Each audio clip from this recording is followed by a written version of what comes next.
na ang paniniwala ng mga kasamaan mo sa Amerika ay lumitaw ang Jehovah ay noon lang 12 siglo, tatanggapin mo, niloloko mo mga kagalita. Eto sagot ko sa'yo.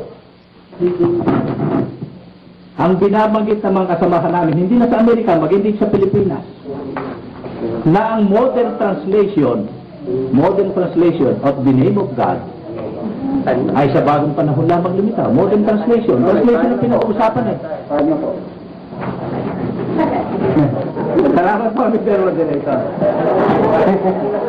Alam niyo, si Mr. Ayer, alam niyo kasi sa Biblia, umpisa na po ako, Mr. Moderator, ha? Dalawa pong kasing klase ang saksi sa Biblia.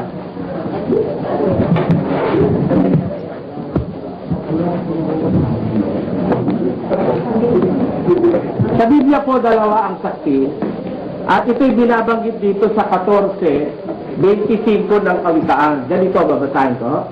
Ang tapat na saksi ay nagliligtas ng mga tao. Ngunit siyang nagsasalita ng mga kasinungalingan ay nagdaraya.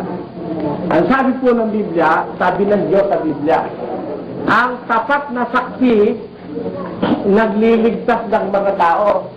Ngunit siyang nagsasalita ng mga kasinungalingan nagdaraya. Dalawa pong klase saksi.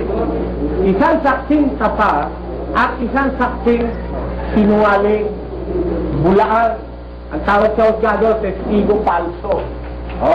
Nagpapakunwaring saksi, pero hindi nagsasalita ng totoo. Ang sabi sa Biblia, yung tapat na saksi, nagliligtas din ng mga tao. Ang implikasyon nun, pag ang magsasalita, sinungaling na saksi, hindi ka ililigtas nun, dadali ka sa impyerno nun.